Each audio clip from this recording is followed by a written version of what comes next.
Hello everyone, welcome to our channel.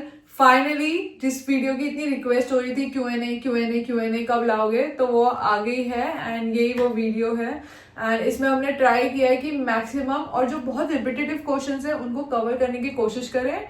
And इसके बाद भी अगर आपको कोई हमसे कोई क्वेश्चंस हो तो प्लीज हमारे कमेंट सेक्शन में जरूर लिखना, बट हम अपना पूरा बेस्ट ट्राई करेंगे कि हम सब कुछ डिटेल में कवर करने की कोशिश करें। और प्लीज इस वीडियो को एंड तक देखना क्योंकि इसमें हम ज्यादातर डिटेल्स आपको शेयर करेंगे, सो प्लीज मस्ट वॉच। हाँ, फिर हमें मत बोलना कोई इन्फॉर्मेशन मिस हो गई। सो अब स्टार्ट करते हैं। सो आई गेस आज का पहला question, how to get a job in Japan. That's the most important one. हाँ, सो आई गेस ये बहुत कॉमन क्वेश्चन है अमंग ऑल। सो मैं इसको इसी क्वेश्चन के थ्रू आंसर करना चाहूँगा कि जैसे जापान में आने के लिए आपके पास जॉब अपॉर्चुनिटीज़ अगर आपको ढूंढनी है तो यहाँ पे बहुत सारे ऑप्शंस हैं, जैसे लिंक्डइन है, इंडीड है, गाइजन बॉट है, मतलब ऐसी बहुत सारी साइट्स हैं जहाँ पे आप प्रोफाइल्स पे अप्लाई कर सकते हैं। एक तरीका तो ये है कि आप डायरेक्टली अप्लाई करें। दूसरा तरीका है कि आप जो कंपनी में अप्लाई करना चाह रहे हैं उसमें आप अपनी प्रोफाइल सर्च करें, आपकी जो सुटेबल प्रोफाइल है आप उसको शॉर्टलिस्ट करें एंड आप लिंक्डइन पे या इन्हीं साइट्स पे आप उसके रिक्रूटर्स को या एचआरस को वन ऑन वन डीएम्स करके, डायरेक्ट मैसेज करके अपना रिज्यूमे और ये प्रोफाइल भेज सकते हैं। एंड इफ दे कंसिडर आपकी प्रोफाइल सुटेबल तो वो आगे मूव करते हैं। थर्ड वे इज कि आप जापान में यहाँ पे बहुत सारी रिक्रूटिंग एजेंसीज हैं, जैसे कि माइकल पेज, रॉबर्ट वॉल्टर, ऐसे बहुत सारे रिक्रूटिंग एजेंसीज हैं, मैं सबके नाम नहीं लूँगा। ये लोग बहुत हेल्प करते हैं आपको यहाँ पे प्लेस कराने के लिए। तो आप इनको भी अपना रिज्यूमे भेज सकते हैं। वो क्या करेंगे, आपके साथ एक शॉर्ट कॉल रखेंगे, आपका पूरा बैकग्राउंड वो हिस्ट्री वो लेंगे कि आपको क्यों स्विच करना है, क्या रिक्वायरमेंट्स है, क्या एक्सपेक्टेशंस हैं। एंड उस बेसिस पे वो लोग अपनी एक प्रोफाइल जनरेट करके अपने क्लाइंट्स में सर्कुलेट करते हैं एंड देन आपकी शॉर्टलिस्टिंग एंड सिलेक्शन प्रोसेस वो पूरा आपका मीडिएट करते हैं। सो ये मेजर 3 तरीके हैं यहाँ पे आप जॉब्स देख सकते हैं इसके थ्रू। Okay. सो अब चलते हैं नेक्स्ट क्वेश्चन की तरफ। So next question is, आप जापान में कहाँ रहते हो? हम रहते हैं कानागावा प्रीफेक्चर में। सो कानागावा बेसिकली टोक्यो के बिल्कुल एडजेसेंट पड़ता है। हमारा कानागावा में रहने का रीज़न ये है कि टोक्यो का जो कॉस्ट ऑफ लिविंग और जो रेजिडेंस टैक्स है वो कंपैरेटिव टू कानागावा ज़्यादा है। सो रेजिडेंस टैक्स काफ़ी सारे यहाँ पे टैक्सेशंस होते हैं। सो इन सब के रिगार्डिंग मैं एक अलग से प्रॉपर वीडियो बनाऊंगा जिसमें सैलरी बाइफिकेशंस, आपका कॉस्ट ऑफ लिविंग कैसा है जापान में, इसके रिगार्डिंग मेरे पास एक अलग सेट ऑफ थॉट्स हैं जो कि मैं आपसे शेयर करना चाहूंगा डिफरेंट वीडियोस के थ्रू। सो इंटरेस्टेड है तो मैसेज करना कि आपको ये मतलब कितनी डिटेल में चाहिए, क्योंकि ये बहुत बड़ा टॉपिक है एंड बहुत इंपॉर्टेंट टॉपिक है अगर आप जापान मूव होने का सोच रहे हो तो। आई गेस सबसे पहला क्वेश्चन यही आता है कि आपका इन हैंड कितना बनेगा। एग्जैक्टली। सो हमारे को जितनी नॉलेज है हम आपको उतना शेयर कर पाएंगे उसमें। बट हम जहाँ रहते हैं उसका रहने का फायदा ये है कि आप वो जो सिटी का शोर होता है ना, हालांकि यहाँ शोर नहीं होता है, यहाँ कम ही होता है, बट आप जो वो ग्रीनरी देखते हो ना, जिसके लिए हम पहाड़ों में जाते हैं इंडिया में कि चलो पहाड़ों में चलते हैं, वो वाली फील हम यहाँ मतलब एट प्रेजेंट जहाँ हम रह रहे हैं वो लेते हैं। आप देख ही चुके होंगे हमारे आसपास की सराउंडिंग में। सो अब चलते हैं नेक्स्ट क्वेश्चन की तरफ। सो एक क्वेश्चन है, भैया मैं अभी फर्स्ट ईयर में हूँ, बिजनेस प्रोसेस मैनेजमेंट कर रहा हूँ एंड कोडिंग सीख रहा हूँ, सो क्या स्कोप रहेगा एंड जापानीज भी फ्लुएंट है थोड़ी। आई गेस बिजनेस का क्वेश्चन है तो स्वाति बेटर आंसर करेगी। सी अगर जापानीज फ्लुएंट है तो बहुत ही अच्छा है। लाइक आपके तो मतलब ये लगा लो आपके रेज्यूमे में स्टार्स लगे हैं 101%। यहाँ पे बहुत प्रेफरेंस मिलेगी जापानीज आने पे, प्लस आपसे लोग इंटरेक्ट करेंगे, आपके स्कोप वाइड हो जाएगा। क्यों? क्योंकि वो कई बार ये हो सकता है, ओके जापान में मोस्ट ऑफ द कंपनीज में ये होता है, भले आप एक पर्टिकुलर सेक्टर या फिर एक सेक्शन में आप मतलब अपॉइंट हुए हो, बट हो सकता है because of the business need and demand वो आपको शिफ्ट कर दे या रोटेट कर दे। तो अगर आपको जापानीज आती है तो वो आपको इजीली रोटेट करेंगे, ताकि वो आपको खुद स्किल सिखाएंगे, आपको सिर्फ Japanese as a language skill आनी चाहिए। रही बात बिजनेस मैनेजमेंट की, सो सी ये डिपेंड करता है कि आपकी मतलब काम क्या है, आप पर्टिकुलरली किस सेक्शन में हो, बिजनेस का क्या देख रहे हो। जापान सेल्स देखनी है अगर, कोर जापान सेल्स 101% जापानीज आनी चाहिए, विदाउट जापानीज नहीं होगा। पर अगर कुछ और चीजें ऑपरेशंस है जिसमें आप ऑल ओवर द वर्ल्ड अलग अलग कंट्रीज में बात कर रहे हो तो वहाँ पे इंग्लिश मतलब आपका फायदा हो सकता है अगर आपको जापानीज नहीं भी आती तो। एंड सिंस आप कह रहे हो कि आपको कोडिंग स्किल्स भी आप सीख रहे हैं, सो आई गेस आपके लिए बहुत सारे ऑप्शंस यहाँ पे हाँ। ओपन अप हो जाएंगे, क्योंकि जापान में कोई भी एक पर्सन एक्सपेक्ट ये करते हैं कि वो हर जगह फिट हो सकता है। सो आपको जैसे स्वाति ने कहा कि स्किल्स सिखाई जा सकती है। सो जो मेरे ख्याल से यहाँ पे जो सबसे ज़्यादा रिक्वायरमेंट है वो है जापानीज। सो अगर आप इंडिया से आ रहे हैं तो हम आपको यही सजेस्ट करेंगे कि आप एटलीस्ट N3 या N2 लेवल जापानीज करके आए, सो दैट आपके लिए यहाँ पे ज़्यादा नंबर ऑफ ऑप्शंस ओपन हो पाए। And coding and business is a plus obviously. So अब चलते हैं नेक्स्ट क्वेश्चन की तरफ। तो एक क्वेश्चन आया था कि I am also planning to move there in December and working as a developer, in which area of Japan you suggest to search for knowing my job will be full time remote from there. Okay, so इस चीज़ के लिए वैसे मैंने comment भी किया था, but I guess ये क्वेश्चन मुझे लग रहा है कि कॉमन है कुछ कुछ जगहों पे। सो मैं सोचा कि इसमें ही आंसर करूं कि आप कहाँ घर लें वो आपके डिपेंड करता है, आपका ऑफिस लोकेशन कहाँ है और आप कितना कंफर्टेबल हो ट्रैवलिंग में। मेरी पर्सनल सजेशन रहेगी कि आप अपना ट्रैवल टाइम 1 आवर से ज़्यादा ना रखें, बिकॉज यहाँ पे जो पीक आवर्स होते हैं, ऑफिस आवर्स, बहुत ज़्यादा क्राउडेड होता है मेट्रो, एंड आप रोज़ रोज़ अगर इतना ट्रैवल करेंगे तो थोड़ा सा आपके लिए डिफिकल्ट हो जाएगा मैनेज करना अपनी चीज़ें। सो मेरी रिकमेंडेशन ये रहेगी कि आपका जहाँ ऑफिस लोकेशन है विद इन 40 और 50 मिनट्स ट्रैवल टाइम आप रखें अपना। एंड टोक्यो, अगर आप जैसे टोक्यो का प्लान करते रहने का, तो टोक्यो में जो यूजली अपार्टमेंट्स हैं वो थोड़े कॉस्टली अपर एंड में आ जाते हैं, प्लस आपका रेजिडेंस टैक्स भी बढ़ जाता है। सो आई थिंक अगर आप चाह रहे हैं कि थोड़ा सस्ता प्रीफेक्चर देखना चाहेंगे तो Kanagawa is a good option. Kanagawa में भी आपके पास काफ़ी सारी सिटीज़ हैं, जैसे कावासाकी सिटी है, योकोहामा सिटी है, या फिर कुछ लोग चीबा साइड में भी रहते हैं। Chiba is also very cheap, but आप प्लीज़ अपना जजमेंट इस बेसिस पे लीजिएगा कि आपका ऑफिस से कितना दूर है, प्लस जो आपका घर है वहाँ पे आपकी कॉस्ट ऑफ लिविंग कैसी है, आपके लिए रेजिडेंस टैक्स कितना पड़ेगा, और हाँ सबसे बड़ा फैक्टर, सॉरी मैं मिस कर गया मेन पॉइंट, वहाँ पे आपका रीजन डिजास्टर प्रोन ना हो, बिकॉज जापान में अर्थक्वेक्स एंड ऑल बहुत ज़्यादा आते हैं और सुनामी के भी चांसेस होते हैं कई बारी। सो आप प्लीज़ ये सब भी चीज़ें अपना देख के ही लीजिएगा अपना घर। प्लस आप इनिशियली आ रहे हो तो why not opt for share houses? हाँ, the actually best option share house starting में। हाँ, अगर आपको प्रॉब्लम नहीं है किसी के साथ बाथरूम शेयरिंग में, तो share house is the best option. You can meet new Japanese. Yes, कुछ शेयर हाउसेस में इनफैक्ट आपके प्राइवेट बाथरूम्स भी मिल जाते हैं, बट उनका रेंट जो है थोड़ा सा प्लस हो जाता है। तो आपके पास ऑप्शंस इनिशियल के लिए शेयर हाउसेस मैं रिकमेंड करूंगा, सबसे अच्छे हैं। मैं इस वीडियो में अपना डिस्क्रिप्शन लिंक डाल दूंगा। हमारी ऑलरेडी एक वीडियो है, एक शेयर हाउस का हमने टूर किया था, तो आप वो चेकआउट कर सकते हैं। आपको एक आइडिया मिल जाएगा कि शेयर हाउसेस होते कैसे हैं एग्जैक्टली।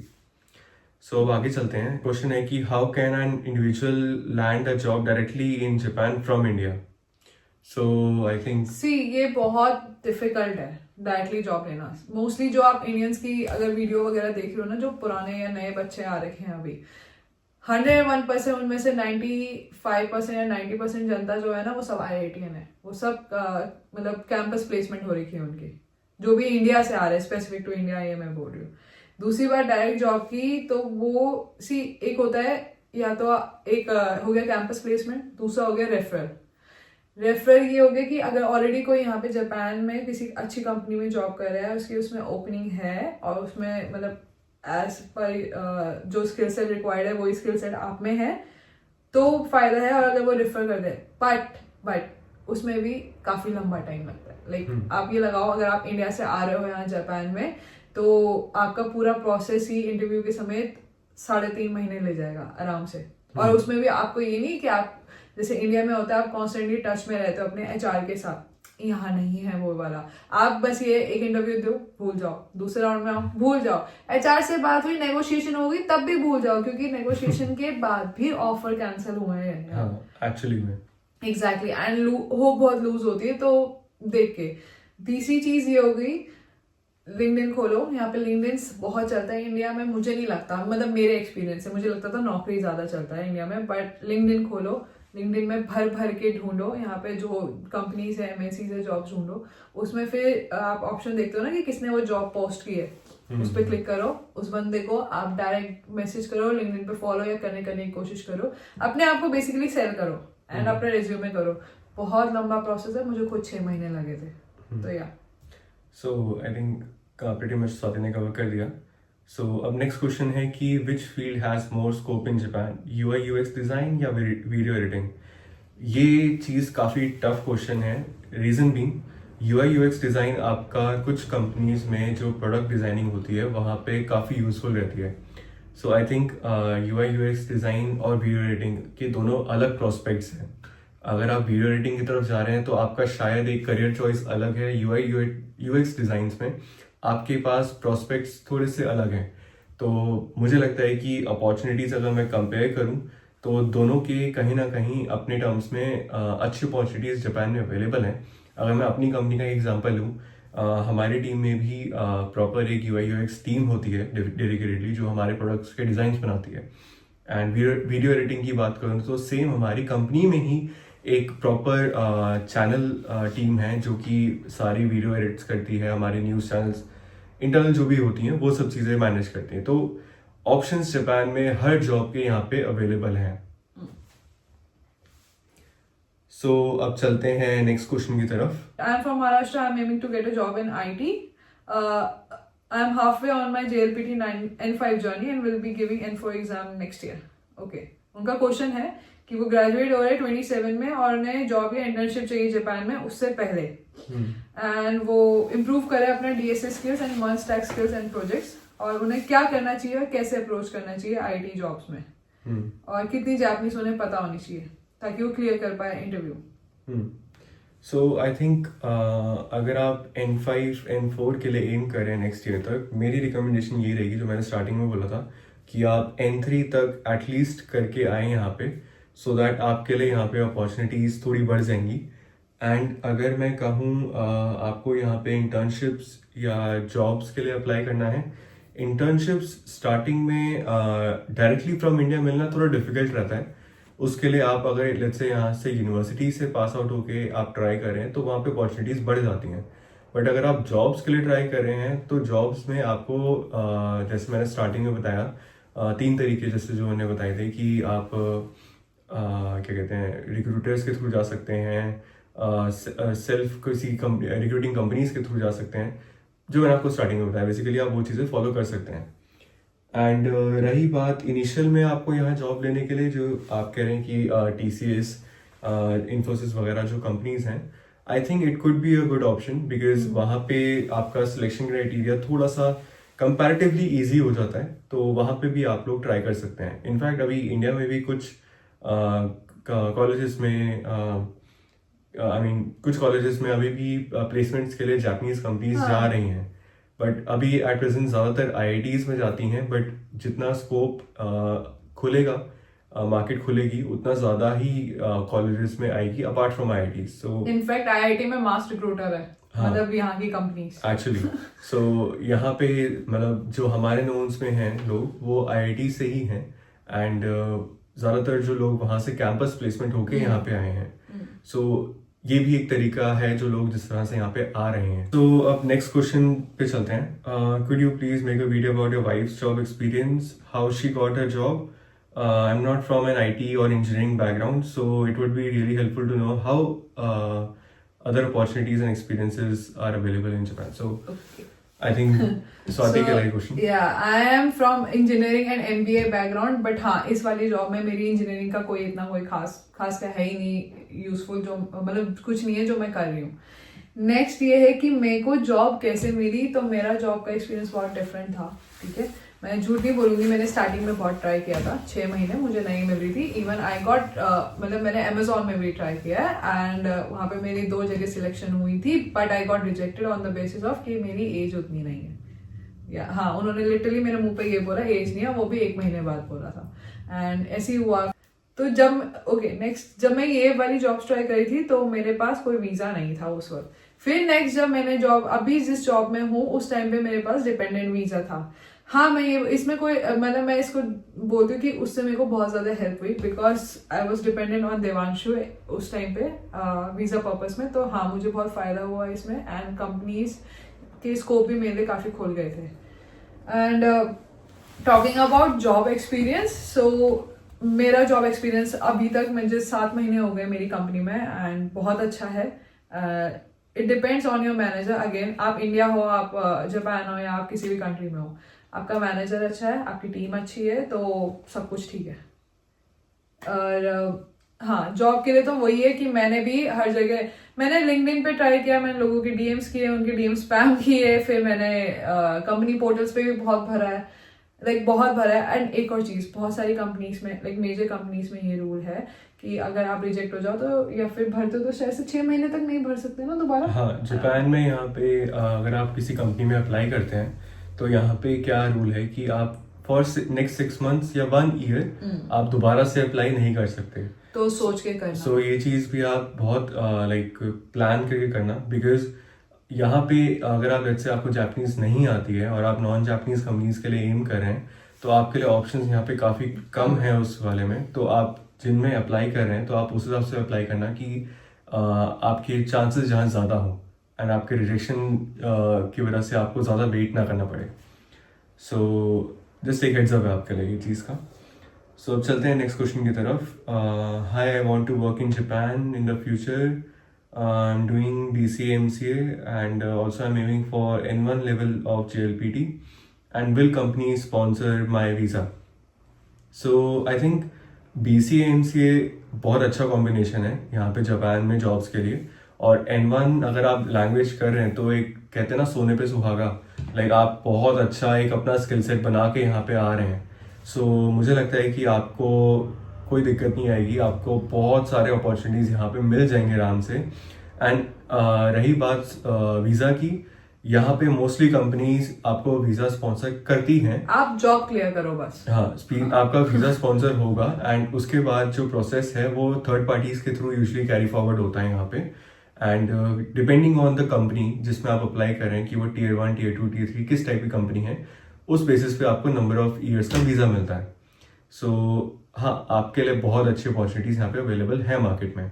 सो नेक्स्ट क्वेश्चन है, भैया मैं सेकेंड ईयर कॉलेज स्टूडेंट हूँ, बेसिक DSA आता है, कौन से टेक स्टैक में डेवलपमेंट करूँ जिससे मेरे को ज़्यादा चांसेस मिलेंगे जॉब के।